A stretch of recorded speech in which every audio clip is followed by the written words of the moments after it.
बिस्मिल्लाहिर्रहमानिर्रहीम। अस्सलाम वालेकुम dear students, I am your science instructor Ubaidur Rahman Baig. हम ग्रेड 8 में चैप्टर 1 पढ़ रहे हैं।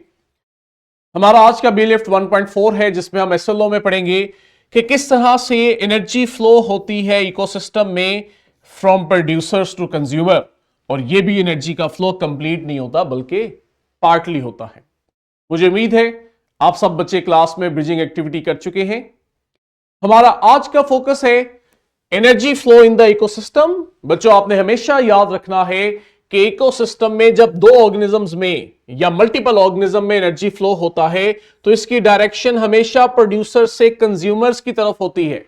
प्रोड्यूसर्स क्या है, कंज्यूमर्स क्या है और कितनी तरह के हैं, ये चीज हम बच्चों सिमुलेशन से पढ़ते हैं। मैं आपको अभी सिमुलेशन से अंडरस्टैंड करवाऊंगा कि किस तरह से हमारे पास ये एनर्जी का फ्लो होता है चेन की फॉर्म में।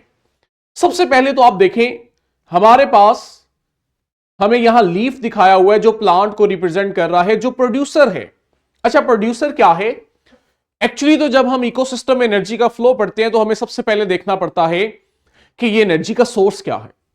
हमारे इकोसिस्टम में बच्चों जो एनर्जी का सोर्स है वो सन है, उससे आने वाली सनलाइट है। अब वो ऑर्गेनिज्म जो इस सनलाइट से अपना फूड खुद प्रिपेयर करते हैं, इन्हें बच्चों हम प्रोड्यूसर कहते हैं।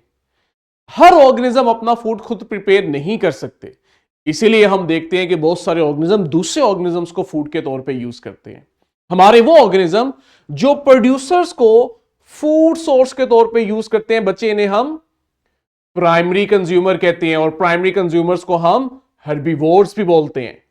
अब बहुत सारे ऑर्गेनिज्म ऐसे हैं जो पौधों को डायरेक्ट नहीं खाते, वो फिर इन प्राइमरी कंज्यूमर्स को फूड के तौर पे यूज करते हैं। तो वो ऑर्गेनिज्म जो प्राइमरी कंज्यूमर्स को फूड के तौर पे यूज करें बच्चों, उन्हें हम सेकेंडरी कंज्यूमर या कार्निवोर भी बोलते हैं। और वो ऑर्गेनिज्म जो फिर आगे इन सेकेंडरी कंज्यूमर्स को खाते हैं उन्हें बच्चों हम टर्शरी कंज्यूमर बोलते हैं। तो ये अगर आप देखो, आपके पास एक चेन सी बन गई है जिसमें हर ऑर्गेनिज्म दूसरे को फूड के तौर पे यूज कर रहे हैं और ये चेन स्टार्ट हो रही है प्रोड्यूसर से। तो बच्चों, इस चेन को हम फूड चेन का नाम भी देते हैं। लेकिन इंटरेस्टिंग बात जो मैं आपको बताऊं कि इस फूड चेन के अंदर हर ऑर्गेनिज्म दूसरे को फूड के तौर पे इसलिए यूज कर रहा होता है क्योंकि वो दूसरे ऑर्गेनिज्म से एनर्जी हासिल करना चाहता है। प्रोड्यूसर्स को तो सनलाइट से मिल गई, बाकी ऑर्गेनिज्म जब दूसरे ऑर्गेनिजम्स को ईट करते हैं तो वो असल में उनसे एनर्जी लेना चाहते हैं। लेकिन इंटरेस्टिंग बात यह है बच्चों यहां कि जब फूड चेन के अंदर एक लेवल से दूसरे लेवल में एनर्जी ट्रांसफर होती है तो याद रखना हमेशा सिर्फ 10% ही एनर्जी ट्रांसफर हो रही होती है, बाकी की एनर्जी ऑर्गेनिज्म यूज कर लेता है। जैसे प्लांट्स ने अगर सनलाइट से एनर्जी ली तो वो बहुत सारी एनर्जी तो खुद यूज कर लेंगे, सिर्फ 10% एनर्जी होगी जो प्राइमरी कंज्यूमर को मिलेगी, उसमें से भी वो 90% खुद कंज्यूम करेंगे, मजीद 10% अगले लेवल पे जाएगी एंड सो ऑन। तो इसीलिए हम देखते हैं कि हमारे पास जैसे जैसे लेवल बढ़ता रहता है फूड चेन में एनर्जी का फ्लो कम होता जाता है।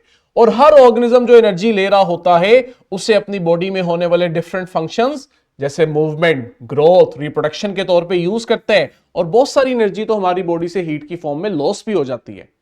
ये जो ऑर्गेनिजम्स के दरमियान एनर्जी का फ्लो होता है बच्चों, हम इसको एक पिरामिड की शक्ल में भी रिप्रेजेंट करते हैं। उसकी वजह यह होती है कि आप फूड चेन में जितना नीचे होते हैं एनर्जी लेवल उतना ज्यादा होता है, क्योंकि फूड चेन में सबसे नीचे प्रोड्यूसर्स हैं जो सन से एनर्जी ले रहे हैं, तो सबसे ज्यादा एनर्जी तो इनके पास होगी। लेकिन जैसे ही एनर्जी प्रोड्यूसर से प्राइमरी कंज्यूमर को जाएगी तो वो सिर्फ 10% रह जाएगी। तो इसीलिए आप देखेंगे कि आपके पास एक पिरामिड बनता है।